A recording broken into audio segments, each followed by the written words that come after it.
সবাইকে স্বাগত দীপ্ত সংবাদে, সাথে রয়েছে দোলা ডলরেস। শুরুতেই জানাবো সংবাদ শিরোনাম। যুক্তরাষ্ট্র ইসরায়েলের হামলায় ইরানে খামিনি সহ নিহত 200, পাল্টা হামলায় 3 মার্কিন সেনা নিহত। খামিনির মৃত্যুতে 3 সদস্যের কাউন্সিল গঠন, সর্বোচ্চ নেতার আলোচনায় খামিনির ছেলে মোজতবা। নিরাপত্তা ঝুঁকির কারণে মধ্যপ্রাচ্যগামী ঢাকার 27টি ফ্লাইট স্থগিত, আটকা পড়েছে বহু যাত্রী, ভোগান্তি। যুক্তরাষ্ট্র ইরান লড়াই দীর্ঘ হলে বাংলাদেশের অর্থনীতিতে প্রভাব পড়বে, প্রস্তুতির তাগিদ বিশেষজ্ঞদের।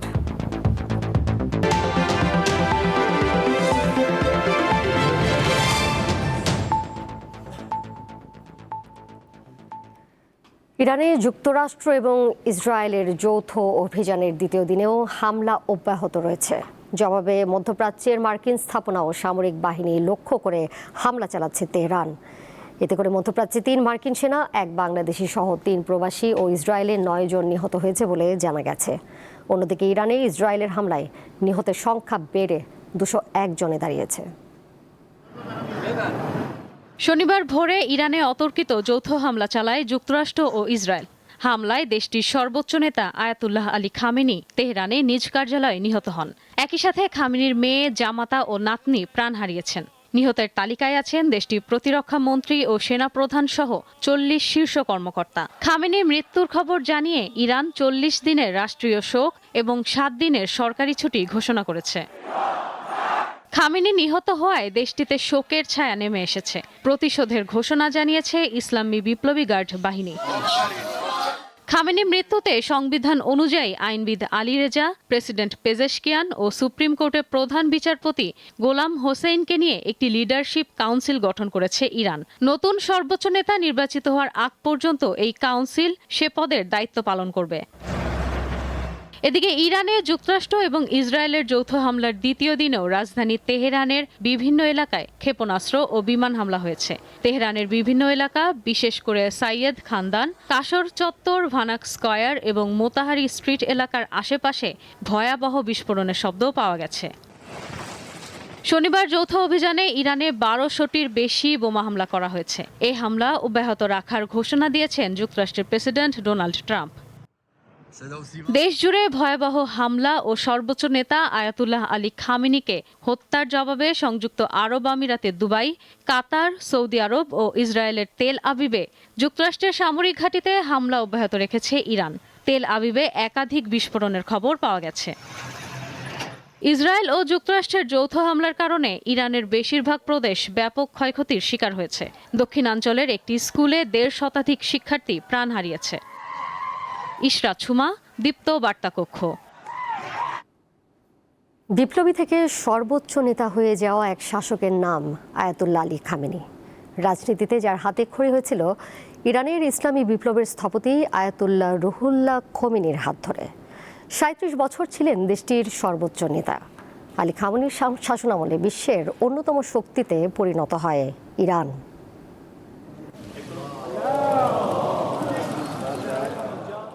ইরানের উত্তর পূর্বাঞ্চলের মাশহাদ শহরে 1939 সালে জন্ম নেন আয়াতুল্লাহ আলী খামেনি।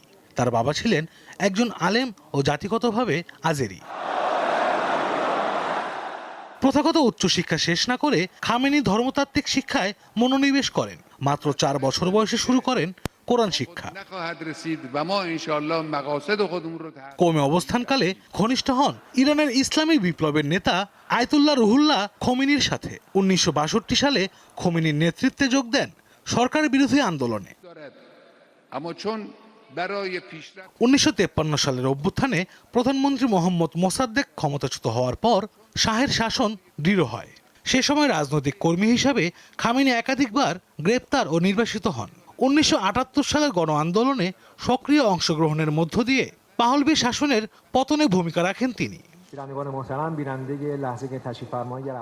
1979 সালে ইরানের ইসলামী বিপ্লবের পর আয়াতুল্লাহ আলী খামেনি দেশটির উপ প্রতিরক্ষা মন্ত্রী হন। ইরানের অভিজাত বাহিনী ইসলামী বিপ্লবী গার্ড IRGC গড়ে তুলতে খামেনি গুরুত্বপূর্ণ ভূমিকা রাখেন। 1981 সালে বিরোধী সংগঠন মুজাহিদিন খালেকের হামলায় খামেনি আহত হন এবং তার ডান হাত আংশিকভাবে অকার্যকর হয়ে পড়ে। একই বছর ইরানের প্রথম আলেম হিসেবে প্রেসিডেন্ট নির্বাচিত হন তিনি। 1989 সালে আয়াতুল্লাহ রুহুল্লাহর মৃত্যুর পর ইরানের হাল ধরেন আলী খামেনি। তাকে সর্বোচ্চ ধর্মীয় নেতা নির্বাচিত করতে সংশোধন করা হয় সংবিধান। আলী খামেনির নেতৃত্বে ইরানের সামরিক ও আধা সামরিক কাঠামো অনন্য উচ্চতায় পৌঁছায়। তার নেতৃত্বেই বিশ্বের অন্যতম শক্তি হিসেবে উত্থান হয় ইরানের। চালিয়ে যান পরমাণু কর্মসূচি, যা যুক্তরাষ্ট্র ও তার মিত্রদের মাথা ব্যথার কারণ হয়ে দাঁড়ায়। পশ্চিমাদের চাপ ও কঠোর নিষেধাজ্ঞায় কখনো মাথা নত করেননি ইরানের সর্বোচ্চ নেতা আয়াতুল্লাহ আলী খামেনি। আশরাফ শুভ, দীপ্ত, বার্তা কক্ষ। কে হচ্ছেন ইরানের পরবর্তী সর্বোচ্চ নেতা? যুদ্ধের মধ্যেও চলছে এই আলোচনা।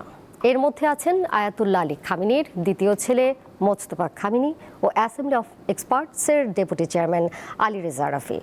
আলোচনায় আছেন কয়েকজন কট্টরপন্থী আলেম। তবে সবকিছু নির্ভর করছে যুদ্ধ কোন দিকে যায় তার উপর। মুসলমান প্রধান ইরানে ক্ষমতার কাঠামো অন্য দেশগুলোর মতো নয়। প্রেসিডেন্ট সরকার প্রধান হলেও প্রত্যক্ষ কিংবা পরোক্ষভাবে মূল ক্ষমতা থাকে সর্বোচ্চ নেতার হাতে। গত 37 বছর এই নেতার আসনে ছিলেন আয়াতুল্লাহ আলী খামেনি। যুক্তরাষ্ট্র ও ইসরায়েলের যৌথ হামলায় খামেনির মৃত্যুতে প্রশ্ন উঠছে জ্বালানি ও খনিজ সম্পদে সমৃদ্ধ ইরানের ভবিষ্যৎ নিয়ে। দেশটির পরবর্তী নেতৃত্বে কারা আসবেন এ নিয়ে চলছে আলোচনা। ইরানের সংবিধান অনুযায়ী সর্বোচ্চ নেতার মৃত্যুতে দেশের দায়িত্ব নেয় 3 সদস্যের একটি পরিষদ, যার নেতৃত্বে থাকেন প্রেসিডেন্ট, বিচার বিভাগের প্রধান ও গার্ডিয়ান কাউন্সিলের একজন ধর্মীয় নেতা। এরই মধ্যে এই পরিষদ গঠনের ঘোষণা দিয়েছে তেহরান। বিশ্লেষকরা বলছেন, চলমান সংকটের মধ্যে সংবিধান মেনে সর্বোচ্চ নেতার নিয়োগের প্রক্রিয়া শুরু করা বেশ কঠিন হবে। 88 জন জ্যেষ্ঠ আমলের সমন্বয়ে গঠিত অ্যাসেম্বলি অফ এক্সপার্টস সর্বোচ্চ নেতা বাছাই করে। খামেনির উত্তরসূরি হিসেবে এরই মধ্যে বেশ কয়েকটি নাম ঘুরপাক খাচ্ছে গণমাধ্যমে। এর মধ্যে রয়েছেন খামেনির দ্বিতীয় ছেলে মোজতবা খামেনি, অ্যাসেম্বলি অব এক্সপার্টসের ডেপুটি চেয়ারম্যান ও খামেনির ঘনিষ্ঠ আলী রেজা আরাফি, কট্টরপন্থী আলেম ও অ্যাসেম্বলি অব এক্সপার্টসের সদস্য মোহাম্মদ মেহেদি মীর বাঘেরি, রুহুল্লাহ খোমেনির নাতি হাসান খোমেনি ও জ্যেষ্ঠ আলেম হাশেম হোসেইনি বুশেহরি। 1989 সালে ইসলামী প্রজাতন্ত্রের প্রতিষ্ঠাতা আয়াতুল্লাহ রুহুল্লাহ খোমেনির মৃত্যুর দিনই আলী খামেনিকে দেশটির সর্বোচ্চ নেতা করা হয়েছিল। আশরাফ শুভ, দীপ্ত, বার্তা কক্ষ। যুক্তরাষ্ট্র ও ইসরায়েলের যৌথ হামলার পর হরমুজ প্রণালী দিয়ে জাহাজ চলাচল কার্যত বন্ধ রয়েছে। গুরুত্বপূর্ণ এই প্রণালী বন্ধের পদক্ষেপ বৈশ্বিক তেলের দামের উপর মারাত্মক প্রভাব ফেলবে বলছেন বিশ্লেষকেরা। সবচেয়ে বেশি ক্ষতির সম্মুখীন হবে আরব ও এশীয় দেশগুলো। শনিবার যুক্তরাষ্ট্র ও ইসরায়েলের যৌথ হামলা এবং সর্বোচ্চ নেতা আয়াতুল্লাহ আলী খামেনির হত্যার জবাবে তেল পরিবহনের অন্যতম গুরুত্বপূর্ণ সামুদ্রিক পথ হরমুজ প্রণালী বন্ধ করে দিয়েছে ইরান। হরমুজ প্রণালী পারস্য উপসাগরে যাওয়ার একমাত্র পথ। এর এক পাশে ইরান, অন্য পাশে ওমান ও সংযুক্ত আরব আমিরাত। সৌর সামুদ্রিক এই পথটি ওমান উপসাগর এবং আরব সাগরকে যুক্ত করেছে। উপসাগরীয় অঞ্চলের উৎপাদনকারীদের জন্য তেল রপ্তানির পথ হল হরমুজ প্রণালী। এ পথ দিয়েই বিশ্বের বিভিন্ন জায়গায় তেল পাঠায় সৌদি আরব, ইরান, ইরাক, সংযুক্ত আরব আমিরাত। প্রতিদিন প্রায় 2 কোটি ব্যারেল তেল এই প্রণালী দিয়ে যায়। এছাড়া বিপুল পরিমাণ তরলীকৃত প্রাকৃতিক গ্যাস পরিবহন হয় এই প্রণালী দিয়ে। এটি বন্ধের পর বৈশ্বিক তেলের দামের ওপর মারাত্মক প্রভাব পড়বে বলছেন বিশ্লেষকেরা। রোববার সকালে অপরিশোধিত তেলের দাম ছিল ব্যারেল প্রতি প্রায় $73। বিশেষজ্ঞদের শঙ্কা, হরমুজ প্রণালী অবরোধের কারণে তেলের দাম ব্যারেল প্রতি $100 ছাড়াতে পারে। এতে এশিয়া, ইউরোপ ও যুক্তরাষ্ট্রে জ্বালানি সংক্রান্ত শিল্প ও পরিবহন খাতে বড় ধরনের প্রভাব পড়বে। বিশ্লেষক সংস্থা ভোরটেক্সার গবেষণায় দেখা গেছে, এই প্রণালী ব্যবহার করে যে দেশগুলো অপরিশোধিত তেল আমদানি করে তাদের মধ্যে শীর্ষস্থানীয় হল চীন, ভারত, জাপান এবং দক্ষিণ কোরিয়া। এই পরিস্থিতিতে হরমুজ প্রণালী বন্ধ হলে আরব ও এশীয় দেশগুলো যুক্তরাষ্ট্র বা ইউরোপীয় শক্তির চেয়ে বেশি পরিমাণে ক্ষতির মুখে পড়বে। এদিকে হরমুজ প্রণালীতে পালাউয়ের পতাকাবাহী স্কাইলাইট নামের একটি তেলবাহী ট্যাংকারে হামলার ঘটনা ঘটেছে। এতে 4 জন আহত হয়েছে বলে জানিয়েছে ওমানের সমুদ্র বিষয়ক নিরাপত্তা কেন্দ্র। এছাড়া হরমুজ প্রণালীর উভয় পাশে আটকা পড়েছে বহু জাহাজ। ইশরাত সুমা, দীপ্ত বার্তা কক্ষ। নিরাপত্তা ঝুঁকির কারণে ঢাকা থেকে রবিবার মধ্যপ্রাচ্যগামী 27টি ফ্লাইট স্থগিত করে বেসরকারি বিমান চলাচল কর্তৃপক্ষ। ফলে আটকা পড়েন বহু যাত্রী। মধ্যপ্রাচ্যের পরিস্থিতি নিরাপদ হলে ফ্লাইট চলাচল স্বাভাবিক হবে বলে জানিয়েছেন প্রবাসী কল্যাণ ও বৈদেশিক কর্মসংস্থান মন্ত্রী আরিফুল হক চৌধুরী। যুক্তরাষ্ট্র ও ইসরায়েল শনিবার ভোরে যৌথভাবে আচমকা ইরানে হামলা চালায়। এর জবাবে বাহরাইন, কাতার, কুয়েত, সৌদি আরব ও সংযুক্ত আরব আমিরাত সহ মধ্যপ্রাচ্য জুড়ে যুক্তরাষ্ট্রের বিভিন্ন ঘাঁটি ও ইসরায়েলে হামলা চালাচ্ছে ইরান। ছোড়া হচ্ছে ক্ষেপণাস্ত্র। এই অবস্থায় তাৎক্ষণিকভাবে বাংলাদেশ সহ বিভিন্ন দেশ মধ্যপ্রাচ্যগামী ফ্লাইট স্থগিত করে। এ কারণে ঢাকার হযরত শাহজালাল বিমানবন্দরে আটকা পড়েন অনেক যাত্রী। অপেক্ষা করেন ঘন্টার পর ঘন্টা। ওখানে আমি ফোন দেওয়ার আগে আমারে ভয়েস করছে যে আপনি কেন টেনশন করবেন না, এখন এমনি এমনি মানে কাতারে যুদ্ধ চলতেছে, সাময়িকভাবে ফ্লাইট বন্ধ আছে। আচ্ছা 2 দিন ধরে মানে আমরা তারা দিতে আজকে অন পর্যন্ত এটা ক্যান্সেল হয়ে গেছে। অনে বলছে বাড়িতে যাও বা কোনো নির্ধারিত না, এটা কবে এটা হয়। অনেকের ভিসার মেয়াদ শেষ পর্যায়ে, তাই নির্দিষ্ট সময় যেতে হবে গন্তব্যে। ফলে অনিশ্চয়তায় পড়েন কেউ কেউ। ফ্লাইট আমি শুনছি আমাদের ফ্লাইট বন্ধ, কিন্তু তারপরে আমরা এই যে হটলাইনে ফোন দিই, ওখানে কোনো রেসপন্স পাই না। এই কারণে আমরা বাধ্য করে এয়ারপোর্ট আসা হয়েছে। এয়ারলাইন্স থেকে আমাদের বলছে যে এটা না হলে আমরা আর কি বিকল্পভাবে ব্যবস্থা করব, তাই বলছে। রবিবার সকালে বিমানবন্দরে এসে যাত্রীদের সঙ্গে কথা বলেন প্রবাসী কল্যাণ মন্ত্রী। আশ্বাস দেন দ্রুত সমস্যা সমাধানের। যেসব রুটে ফ্লাইট চালু হবে এদেরকে কীভাবে স্মুথলি পাঠানো যায় এবং যাবে, সেটার জন্য আমাদের বিমান কর্তৃপক্ষ, সিভিল এভিয়েশন এরা এখানে কাজ করতেছে। আর এরপরে আমরা আপডেটগুলো টেলিভিশনের কলে দিচ্ছি। হোটেল অ্যারেঞ্জমেন্ট আছে, গাড়ির অ্যারেঞ্জমেন্ট আছে, আমরা যতটুকু সম্ভব আমরা সবই অ্যারেঞ্জমেন্ট করে রাখছি। মধ্যপ্রাচ্যগামী ফ্লাইট বাতিল বা স্থগিত হলেও অন্যান্য অঞ্চলের যাত্রীরা নির্বিঘ্নে ঢাকা ছাড়তে পারছেন। মাহিদুর রহমান, দীপ্ত সংবাদ, ঢাকা। রাশিয়া ইউক্রেন যুদ্ধের ধকল এখনো কাটিয়ে উঠতে পারেনি বিশ্ব। তার মধ্যে শুরু হয়েছে ইরান, ইসরায়েল ও যুক্তরাষ্ট্রের লড়াই। এই যুদ্ধ দীর্ঘস্থায়ী হলে দেশের সামষ্টিক অর্থনৈতিক স্থিতিশীলতার উপর প্রভাব পড়তে পারে। আর তাই চ্যালেঞ্জ মোকাবেলার জন্য নতুন সরকারকে এখন থেকেই পদক্ষেপ নেওয়ার আহ্বান বিশেষজ্ঞদের। করোনা মহামারী ও রাশিয়া ইউক্রেন যুদ্ধের কারণে ইতিমধ্যেই অর্থনৈতিক সংকটের মধ্যে দিয়ে যাচ্ছে বাংলাদেশ। এই অবস্থায় উপসাগরীয় অঞ্চলে যুদ্ধের কারণে দেশের অর্থনীতিতে আরও বেশি নেতিবাচক প্রভাবের শঙ্কা দেখা দিয়েছে।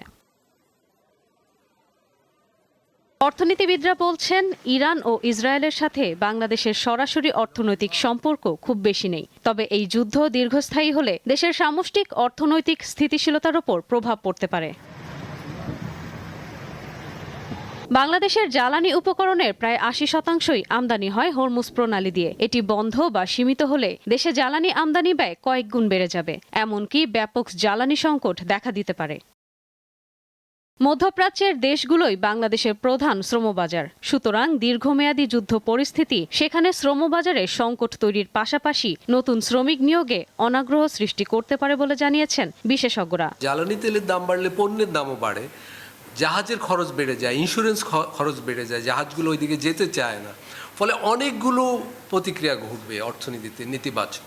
ফলে নতুন সরকার যে অর্থনীতি পুনর্গঠনের যে উদ্যোগটা নেওয়ার কথা এখন, তাতে শুরুতেই একটা বড় ধরনের ধাক্কা আসবে আমাদের। বিশেষজ্ঞরা বলছেন, মধ্যপ্রাচ্যে এই যুদ্ধ দীর্ঘস্থায়ী হলে বহুমুখী সংকট দেখা দেবে বাংলাদেশে। ডলার সংকটের পাশাপাশি রিজার্ভেও টান পড়তে পারে। বৈদেশিক ঋণ পাওয়া কঠিন হতে পারে, বাড়তে পারে মূল্যস্ফীতির হার। আমাদের তো এখন কৃচ্ছ্রতা সাধনের ব্যাপার আছে, সতর্ক হওয়ার ব্যাপার আছে। সরকার বড় ধরনের কোনো মেগা প্রকল্পে যাবে না, যুদ্ধের গতি প্রকৃতি দেখে যাবে, জ্বালানির বিকল্প উৎস খুঁজবে, প্রবাসীদের বিদেশে পাঠানোর ব্যাপারে বিকল্প জায়গাগুলো খুঁজতে শুরু করবে। এই যুদ্ধ স্থায়ী হলে সারা বিশ্বের জন্যই একটা সংকট তৈরি করবে। ফলে বাংলাদেশের অবিলম্বে প্রস্তুত থাকতে হবে বলছেন বিশেষজ্ঞরা। বড় সূত্র হলো প্রবাসীরা পাঠায়।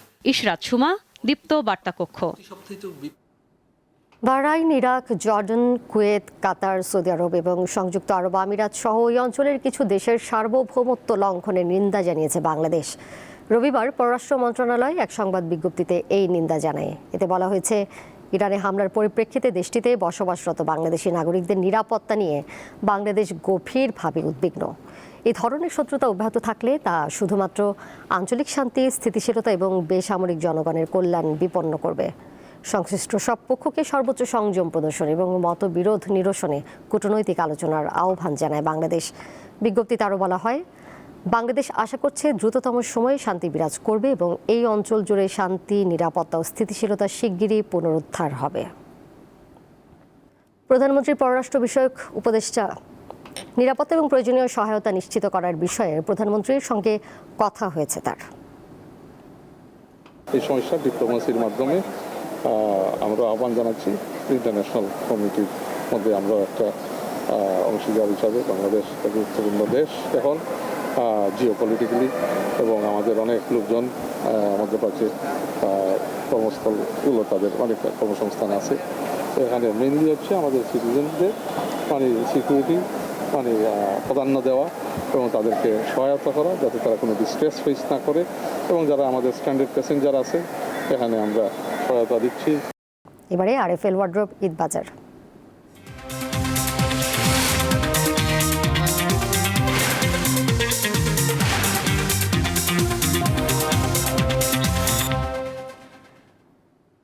ঈদ উল ফিতর সামনে রেখে নওগাঁয় জমে উঠেছে কেনাকাটা। জামা কাপড়ের পাশাপাশি জুতা ও কসমেটিক্সের দোকানেও লেগে থাকছে ভিড়, তবে দাম আগের বছরের তুলনায় বেশি বলে জানান ক্রেতারা। নতুন পোশাক ছাড়া ঈদ যেন অপূর্ণ থেকে যায়, তাই দুর্মূল্যের এই বাজারে সাধারণ মানুষের আয় না বাড়লেও আপনজনের চাহিদা পূরণে চেষ্টা থাকে সবার। প্রথম দিকে দোকানে ক্রেতাদের ভিড় তেমন না থাকলেও এখন চিত্র ভিন্ন রকম। এখন না কিনলেও উপায় নাই, এখন কিনতে হবে, বাচ্চা কাচ্চা আছে, পরিবার আছে। জামা দেখতেছি এখানে অনেক রকমের ধরনের জামা আছে, দাম বাড়লে তো আমাদের আয় বাড়ে।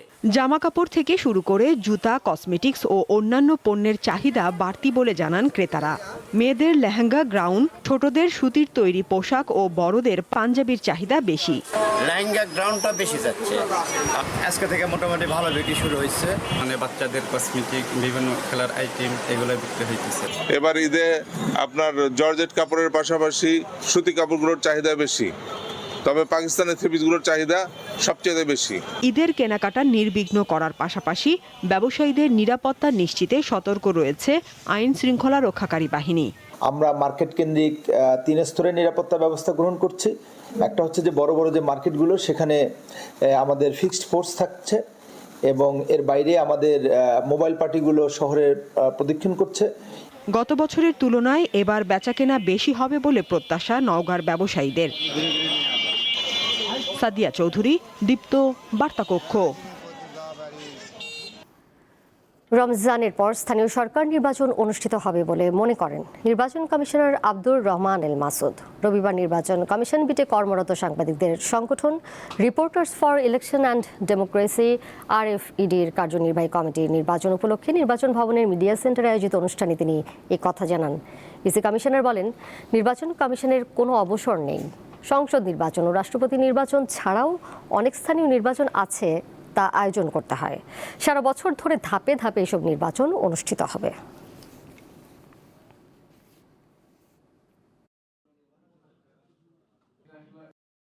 আইন করে দেওয়া হয়েছে লোকাল গভর্নমেন্টের নির্বাচন শিগগিরই হবে এবং সেটা সারা বৎসর ধরেই অথবা বৎসরের বেশি ভাব ধরেই চলতে থাকবে।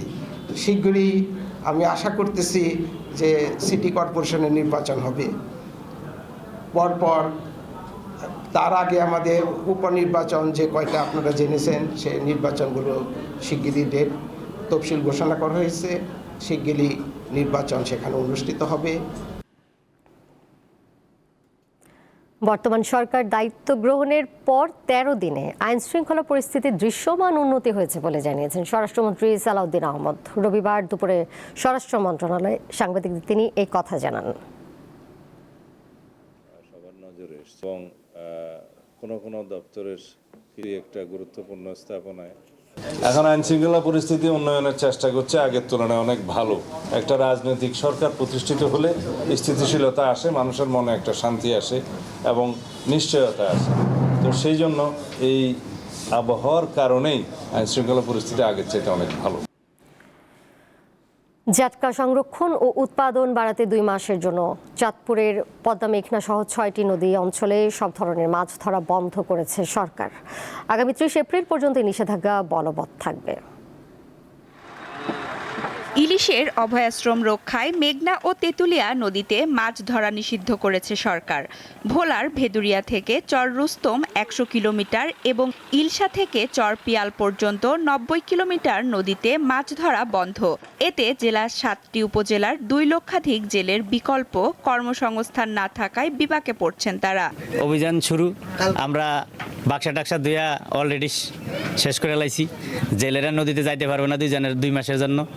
এতে সরকার যদি এটার ভুরুক্ষ নেয় যে 2 মাস প্রাকৃত জেলে যারা, তাদেরকে যদি কোনো সহযোগিতা বা কোনো চাল ডাল ব্যবস্থা করে, তাহলে জেলেরা নদীতে যাইবে না। আমরা জাল টাল এর আগে উড়ে লাইছি, এখন আমরা অভিযান ঠিকমতো পালন করুম, আমরা নৌকা টোকা সব উড়ে লাইছি।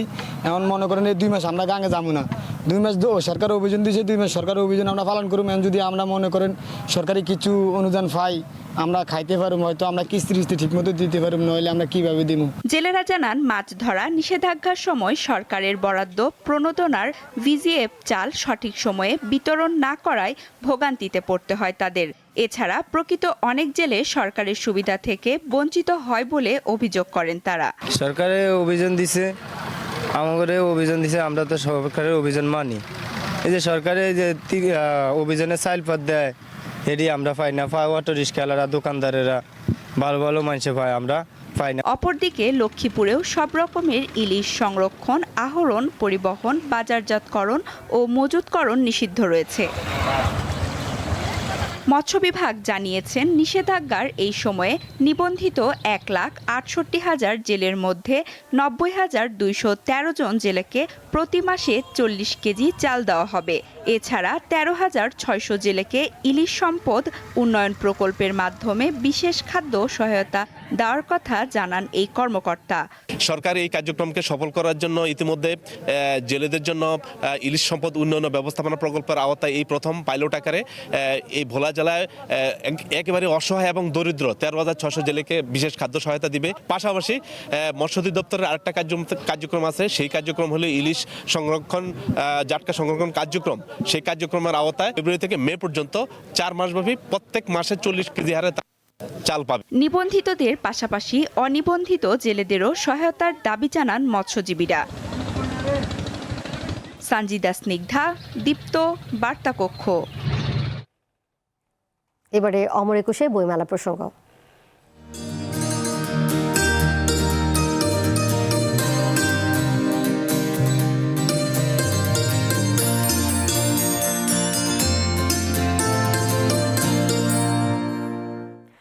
রোজার প্রভাব পড়েছে বইমেলায়। দিনের বেলায় পাঠক ক্রেতাদের ভিড় কম থাকায় মেলা প্রাঙ্গণে এখন অনেকটাই নিস্তব্ধতা। তবে পাঠকদের প্রত্যাশা শিগগিরই এই নীরবতা কাটবে। বসন্তের বিকেলে যে মেলা প্রাঙ্গণ মুখর থাকার কথা ছিল তারুণ্যের উচ্ছ্বাসে, সেখানে এখন অনেকটাই নিস্তব্ধতা। সময়টা যেহেতু রমজান, তাই এর প্রভাবও স্পষ্ট অমর একুশে বইমেলায়। সোহরাওয়ার্দী উদ্যান কিংবা বাংলা একাডেমি চত্বর, কোথাও নেই সেই পরিচিত ভিড়।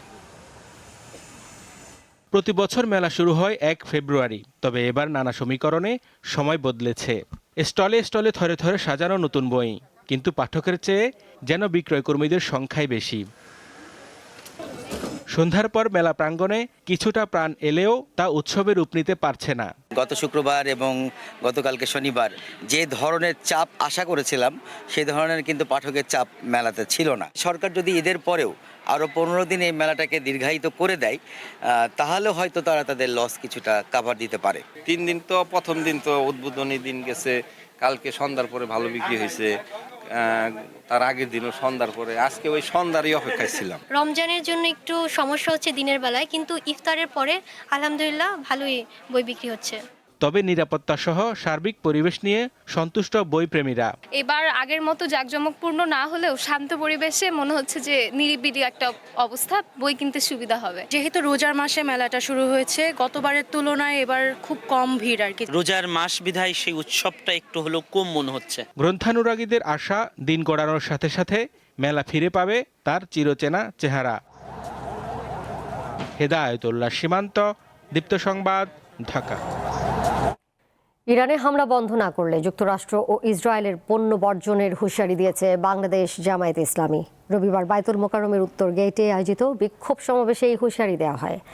একই সাথে দেশে জামায়াত নেতাকর্মীদের উপর হামলা ও নির্যাতনের প্রতিবাদ জানানো হয়।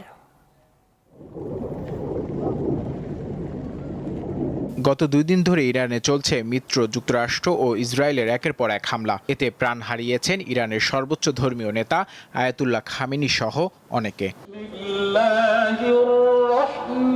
এরই প্রতিবাদে রবিবার বিকালে রাজধানীর বায়তুল মোকাররম জাতীয় মসজিদ প্রাঙ্গণে বিক্ষোভ সমাবেশের আয়োজন করে বাংলাদেশ জামায়াতে ইসলামী। ইরানের স্বাধীন রাষ্ট্র, তাদের সার্বভৌমত্বের উপর আঘাত করা হয়েছে, এটা আমরা স্বাধীন বাংলাদেশের নাগরিক হিসাবে কোনোভাবে মেনে নিতে পারি না। জামায়াত নেতারা জানান, ইরানে হামলা শুধু মধ্যপ্রাচ্য নয়, বিশ্ব অর্থনীতিতেও নেতিবাচক প্রভাব ফেলবে। দ্রুত এই হামলা বন্ধ না হলে যুক্তরাষ্ট্র ও ইসরায়েলের পণ্য বর্জন করা হবে। অস্থিরতা যদি দীর্ঘদিন চলে, মধ্যপ্রাচ্যের লোকেরাই ক্ষতিগ্রস্ত হবে না, আমাদের এই বাংলাদেশ সহ অনেক দেশ ক্ষতিগ্রস্ত হবে। আমরা ইসরায়েলকে বলবো, আবার কিন্তু আপনাদের পণ্য বর্জন করলে আপনাদের ব্যবসা গুটিয়ে যাবে, আপনারা চলতে পারবেন না। বিক্ষোভ সমাবেশে উঠে আসে দেশের বিভিন্ন স্থানে জামায়াত নেতাকর্মীদের হত্যা ও নির্যাতনের তথ্য।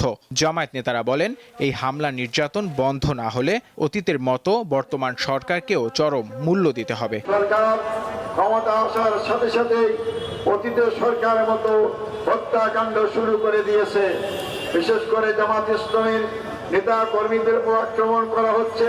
তারা আমাদেরকে বাধ্য করবেন না আবার রাজপথে নামার জন্য। রাজপথে নামলে কিন্তু আপনি নিস্তার পাবেন না, আপনারা সাবধান হন। হত্যাকাণ্ড ঘটিয়ে আমাদেরকে ভয় দেখানোর কিছু নাই, এটা আপনাদের ভালো করে জানা থাকার কথা। কারণ আপনারা একসাথে মেলা দিন আন্দোলন করছি, আপনারাও কি জিনিস তাও আমরা জানি, আমরা কি জিনিস তাও আপনারা জানেন। কাজেই আমরা বলবো, এই সমস্ত হত্যাকাণ্ড, সন্ত্রাসী কর্মকাণ্ড আল্লাহর রাস্তে বন্ধ করুন। পরে বিক্ষোভ মিছিল বের করা হয়। পল্টন মোড় ঘুরে মিছিলটি বিজয়নগর পানি ট্যাঙ্কির সামনে গিয়ে শেষ হয়। নূর আলম, দীপ্ত সংবাদ, ঢাকা। পাকিস্তানে মার্কিন কনসুলেটের কাছে বিক্ষোভ ও সংঘর্ষে নিহত হয়েছে অন্তত 9 জন, আহত হয়েছেন অনেকে। স্থানীয় সময় রবিবার ভোরে মার্কিন কনসুলেটে ঢোকার চেষ্টা করলে শত শত ইরানপন্থী বিক্ষোভকারীকে ছত্রভঙ্গ করতে নিরাপত্তা বাহিনী গুলি চালায়। এতে 9 বিক্ষোভকারী মারা যায় এবং আরও বেশ কয়েকজন আহত হন। পুলিশ সার্জন সুমাইয়া সৈয়দ করাচির সিভিল হাসপাতালে কমপক্ষে 9টি মৃতদেহ আনার খবর নিশ্চিত করেছেন। এর আগে সকালে আয়াতুল্লাহ আলী খামেনি নিহত হওয়ার খবর নিশ্চিত করে ইরান। খবর পাওয়ার পরই করাচির মাইকোলাচি সড়কে মার্কিন কনসুলেটের সামনে বিক্ষোভের খবর শুনে সেখানে পুলিশ সহ নিরাপত্তা বাহিনীর কর্মকর্তারাও অবস্থান নেন।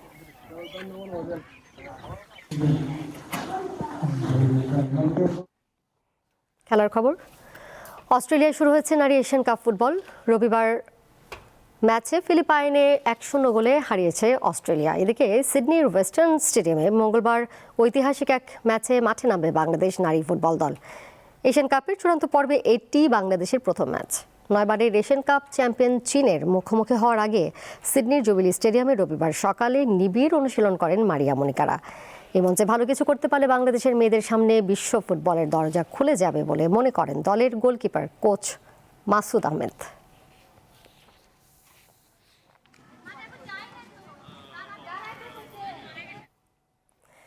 শেষ করব দীপ্ত সংবাদ, যাবার আগে শিরোনামগুলো জানিয়ে দিব আরও একবার।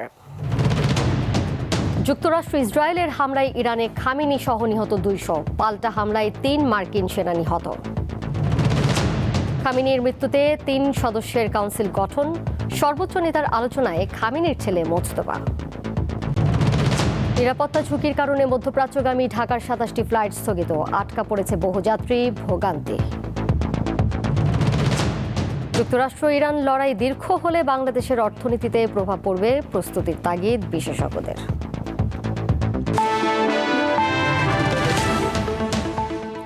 এই ছিল এখনকার মতো। এর সাথে বিদায় নিচ্ছি আমি দোলা টলরেস। আর তথ্য এবং বিনোদনের নানা খবর জানতে যুক্ত থাকুন দীপ্ত ডিজিটাল প্ল্যাটফর্মে। ধন্যবাদ সবাইকে।